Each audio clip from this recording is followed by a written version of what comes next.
Hello everyone, welcome to the lesson 2 of this course, AZ-103. This is lesson 2 of module 1 that we are going to cover now. So in the lesson 1, we discussed about the Azure portal, the mobile app, as well as the Azure Cloud Shell. In this lesson, we are going to talk about Azure PowerShell and CLI. Now, we know that in the Cloud Shell, we can run both Bash as well as PowerShell commandlet, but it is a browser-based uh, it's a browser-based command line interface. What if you want to locally install PowerShell on your system and as well as CLI? So what if you want to run PowerShell-based commands as well as Bash-based commands locally on your system? For that, we have Azure PowerShell and CLI. So in this lesson, we are going to talk about what are PowerShell based commandlets and module, how does Azure PowerShell works. Then I'll show you a demonstration in which you will see how to work with PowerShell locally. Then I'll show you what Azure CLI is, and finally a demonstration of how we work with Azure CLI. Okay, let's start with PowerShell commandlets and modules. Okay, for that I have already created a paint, you can say diagram, or just the basics of PowerShell. I can explain to you with this. PowerShell follows the principle of a verb and noun pattern. Now PowerShell itself has a 5-day course, so if you don't know about it, that is fine. Just know the basics of it from here. It follows a verb noun pattern. When I say verb noun, what is a verb? Verb is basically when you want to perform an action, and noun is basically on which particular resource you want to perform that action. For example, I want to make changes to a VM. So the VM is the noun here, and if any kind of changes I want to make, it's the verb. There are majorly 3 set of commandlets which are available in PowerShell: get, new, and set. So you will have command like get hyphen Azure rmvm. You will have command like get hyphen azvm, then new hyphen the name of the command, the set hyphen the name of the command. What are these 3 verbs doing? Get is the verb which you will use when you want to fetch some information or when you want to retrieve some information. For example, I want to know the information about a particular VM. In that scenario, I will write get. New command is when you want to create something new. Let's suppose I want to create a new virtual machine. My command will start from new. And set is when I want to make certain updates or changes on an existing resource. Alright, so when I want to fetch some information, the commands will start from get. If I want to create a new resource, the command will start from new. If I want to make any updates and changes, the command will start from new. Now, there is another thing in PowerShell which is modules. It is very important to understand what these modules are. See, if you go to your system in Windows 10, and if you're doing it for the very first time, and if you write PowerShell, 2 options will appear: Windows PowerShell and Windows PowerShell ISE. Windows PowerShell ISE is integrated scripting environment where you can run complex scripts. We'll talk about this later on. But by default, there is Windows PowerShell. If you'll open this, it will appear to you like this, right? This is the blue background of Windows PowerShell that you have. Now, when you want to run Azure-based commandlets on your Windows PowerShell, by default, the module might not be available to you. When I say module, that means what actually is a module? A module is a group of commands meant for a specific type of technology which you are going to use in Microsoft. So when we talk about Microsoft Azure has a different module with different set of commandlets. If you talk about Microsoft Exchange, it has different module with different set of commandlets. If you talk about Microsoft SharePoint, it has different module with different set of commandlets. So for each of the you can say software or a product which is being launched by Microsoft also launches a module with that. That module should be installed on your PowerShell locally, and that module gives you the functionality of checking whether you have the capability to run the commandlets on that product or not. So by default, there are 2 modules which are running on Azure as of now inside PowerShell. One is known as AZ module, another one is known as Azure RM module. AZ is the latest module available in PowerShell as of now. Azure RM was the last known module which was available in PowerShell, in Azure PowerShell previously. What is the difference between the two of them? There isn't much difference. Both of them allows you to run commandlets. It's only the, you can say, syntax of the command which has been changed because of these modules. For example, previously when you wanted to run a command to create a VM, I'll show you on Cloud Shell itself. So previously, if you wanted to create let's say a VM on Azure or create anything on Azure, any resource group or anything, you need to use the Azure RM module. Okay, just hold on for a minute here. Let me start my PowerShell. So here you go. Let's suppose I want to create a resource group. I will let you know what a resource group is later on. So to create a new resource group, I used to write a command which is new-azure rm and then followed by resource group.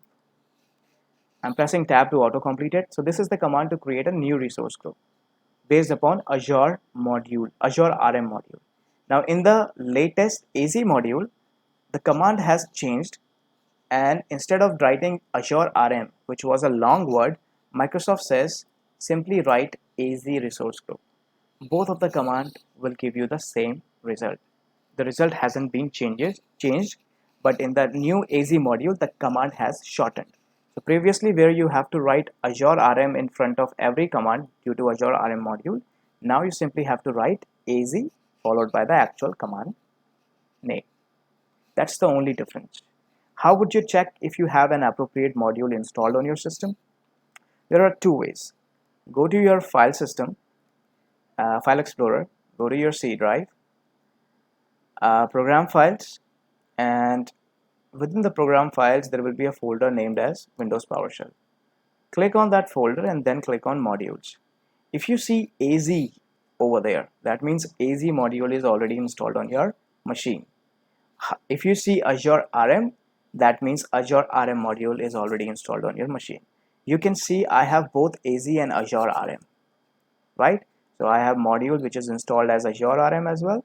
I have module which is installed as AZ as well. That means I have both the modules available in my system and I can run both the commandlets. That's one way to check it. Another way to check it is simply going to your PowerShell and writing a command get-module. Sorry, it should be get. Press tab, it will auto-populate, hit enter, and from here also you can see what kind of modules are installed within your system, right? That's another way to check it. So if I want to check whether or not AZ module is installed on my system, so I will write get-module, then I will give a parameter which is name. I will tell you what a parameter is, and then I will write AZ. So this basically lets me know that whether a particular module is available on my system or not.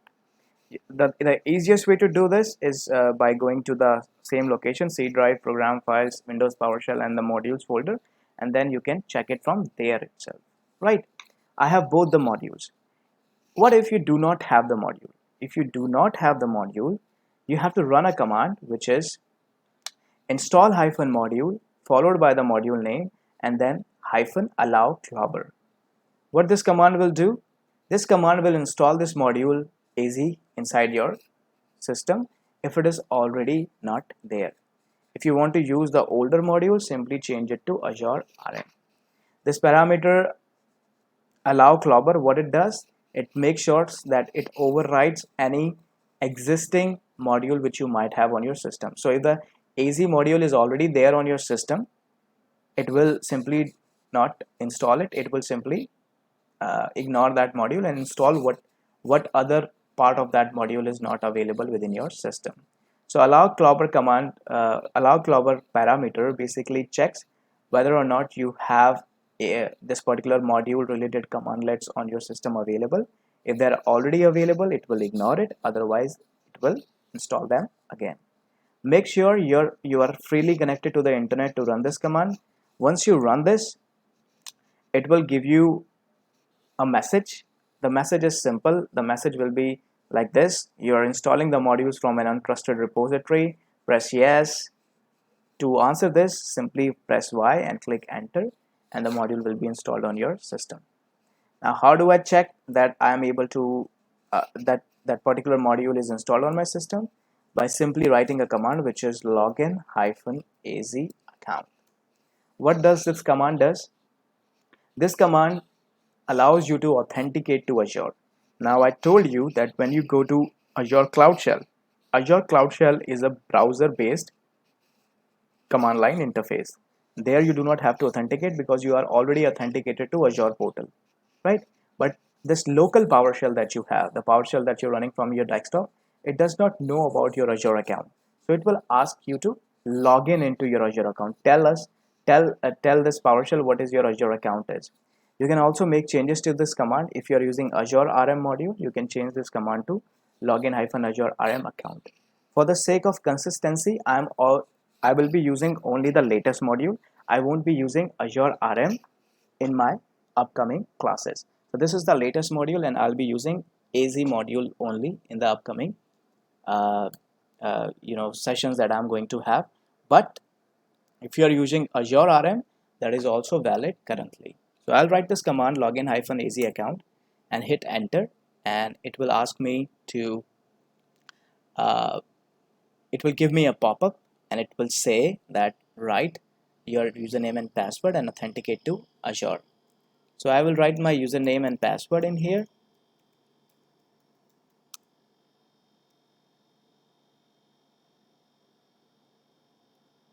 If you are already signed in with some other account, it will give you this message. So sign out simply, and simply sign in with your account which you want to use on Azure.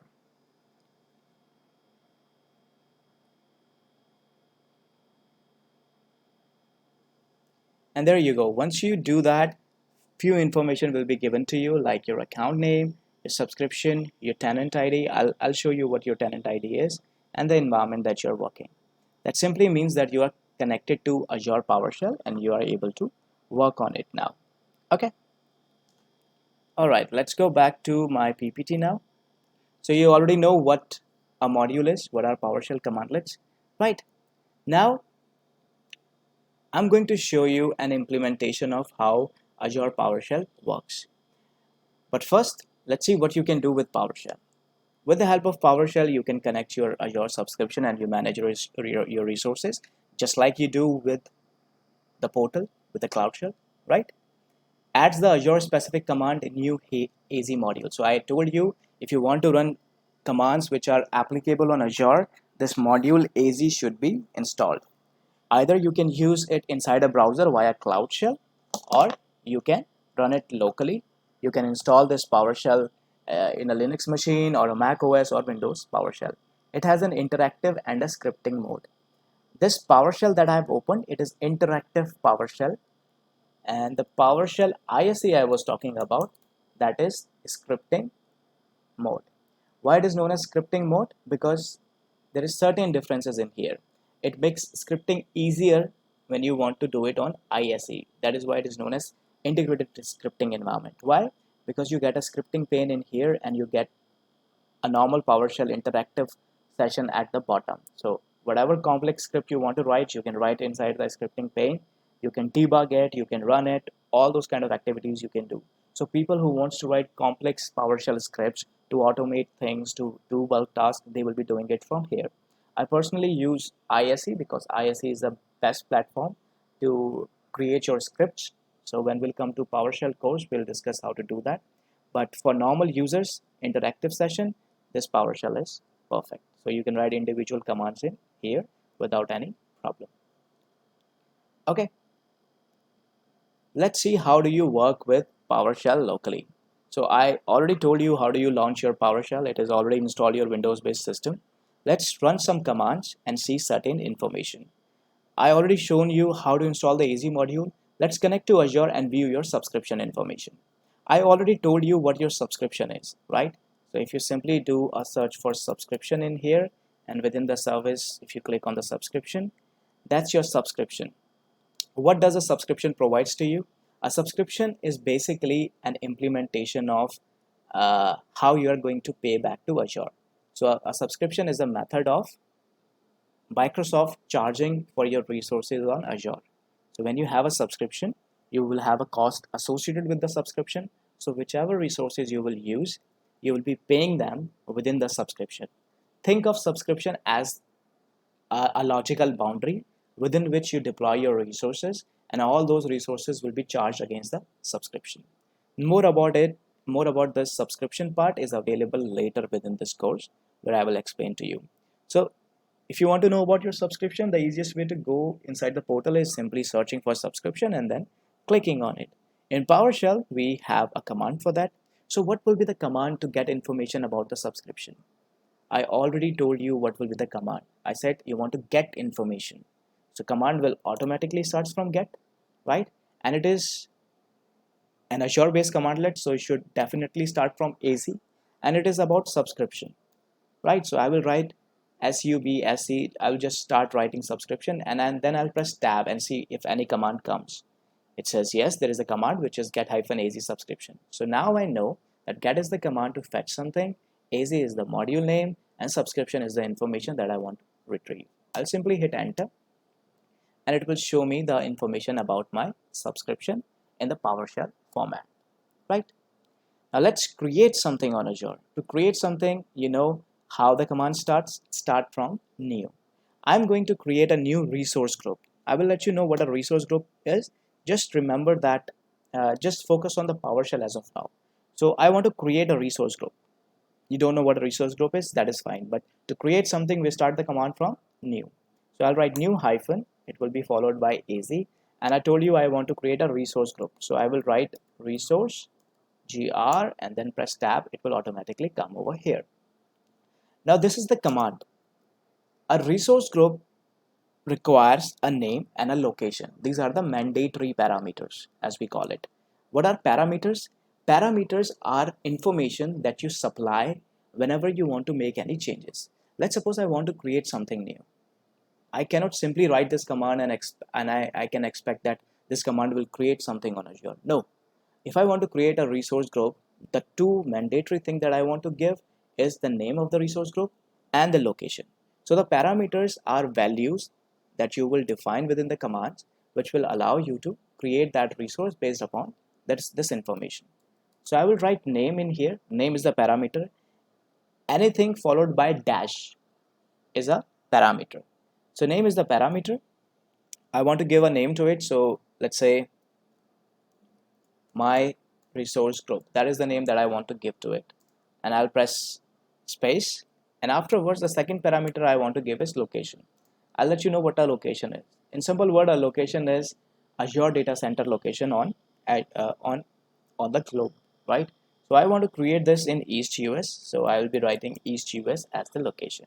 And I will hit enter. Once I'll do that, you see a message like this, provisioning state succeeded. That means that this resource group has been created. So if I go back and just verify this on Azure portal, on the left hand side in the favorites, you see within all resources there is something known as resource group. Simply click on this. Alternatively, you can go to here by simply searching on the resource group part and within the services clicking on resource group. So you know I already have a resource group with the same name created in East US region for me within the same subscription that I am using. How I created that? With the help of PowerShell, right? What if I don't want it anymore? What if I want to delete it? To delete something in Azure, the command usually starts from remove. Remove hyphen should be followed by AZ. What do I want to remove? Resource group. So I will write resource group followed by, I need to at least provide the name of the resource group, right? Otherwise, how would it know which resource group I want to delete? So the same parameter name and then the name of my resource group. It will ask me whether you want to confirm this, and I will say yes by pressing Y and hit enter. And you will see after some time there will be a success message that will be given to you in here, and that simply means that you are able to delete it.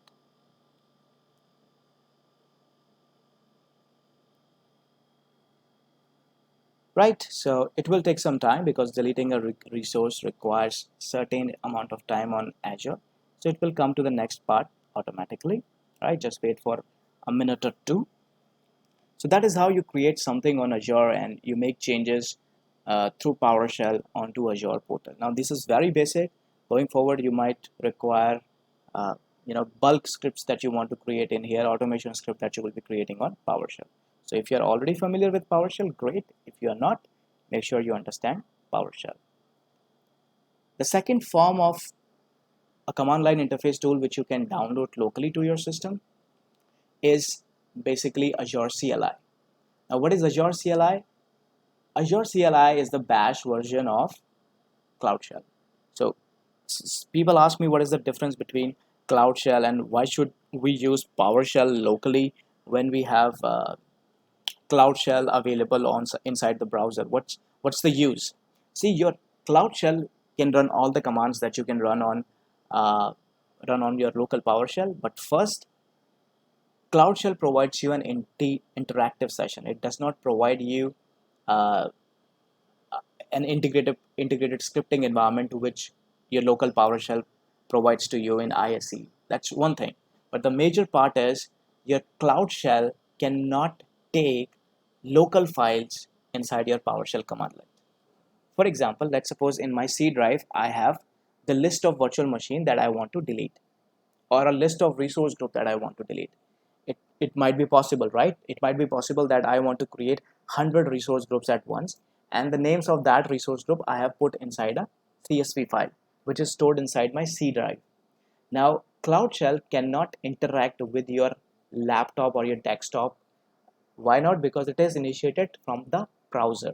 But your local PowerShell can actually access those files. How? Simply, let's suppose I want to get a file within the C drive of my system. I will go to my C drive, right? And I can simply list that file which will be available in there. But can Cloud Shell do that? No. Cloud Shell is created on within the browser, and it gives you a directory, a by default directory is created, which is created within the file share that you have. So now you understand what's the use of that file share, the storage account. It gives you the location. Right now my location is on C drive. I'm running this command on C drive, right? Because I have locally installed this PowerShell. But Cloud Shell does not interact with your local files and folders. It interacts with your storage file shares. So it won't have C drive, D drive listed over there. You can only keep your files inside that storage account, and from there you can get it. If you do not understand it in detail, that is fine. Just understand that your Cloud Shell cannot access your local files stored in C drive, D drive, but your local PowerShell can do that. Now let's moving on to the next part, which is you can say, and you can see after writing why there is a true message which was implemented. That means my resource group must be deleted.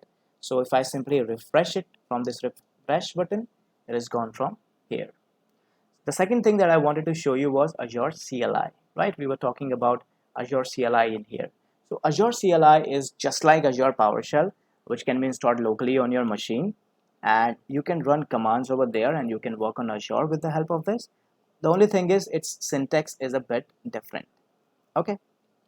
To install Azure CLI, all you need to do is go to Azure, go to your browser and write Azure CLI. When you will write the Azure CLI, the first link will come which will say install the Azure CLI. Click on this, and there is an option of install on Windows. It will allow you to download a file which you can click on next. So if I click on this is the MSI installer. Click on next, and yes on that MSI installer, and Azure CLI will be installed on your system. How to access Azure CLI? To access Azure CLI, you have to go to your command prompt, and once you go to your command prompt, simply open it up and write AZ. If Azure CLI is installed on your system and you write AZ command, then it will give you it is going to give you an output which will be in the form of what you are going to see as of now. So if Azure CLI is available on your system and you go to your command prompt and you simply write AZ, this output will be visible to you. So it will say welcome to the cool new Azure CLI, etc., etc., etc., right? This is the first thing to check whether Azure CLI is installed on your system. Now, just like Azure PowerShell, Azure CLI also require you to authenticate to Azure, because how does your local Azure CLI will know whether you are authenticated to Azure or not? What is your Azure account, right? So I will say AZ. Here the commands are different. Here the commands are not in the verb noun pattern. So you need to understand this syntax is different from the PowerShell syntax. All the commands in Azure CLI starts with AZ only. Space. To log in, the command is simple. AZ space login. If you remember, in PowerShell the command was login -az account. In here CLI it is AZ space login, and its login mechanism is also different. So once you run this command AZ space login, what will happen is it will open up a browser and it will say which account do you want to authenticate to. Select your account and it will say that you have logged into Microsoft Azure. So now if you go back to your command prompt, you will see that you are logged in, and you can verify it by checking this information, whether you are on to the same subscription and you are with the same username that you have given, and it will be there. Now in PowerShell I created a resource group. The same thing I can create in here as well, but the syntax will be different. So for Azure CLI, to create a resource group, the command will start with AZ space group. For this is the command for creating a resource group. Then create, instead of using new -az resource group, what I'm doing, I'm saying AZ space group space create, and here the parameters are displayed by double hyphens, right? Name, let me give the same name, myrg, and again the second parameter, which is location, it is given by double hyphen and then the location name itself.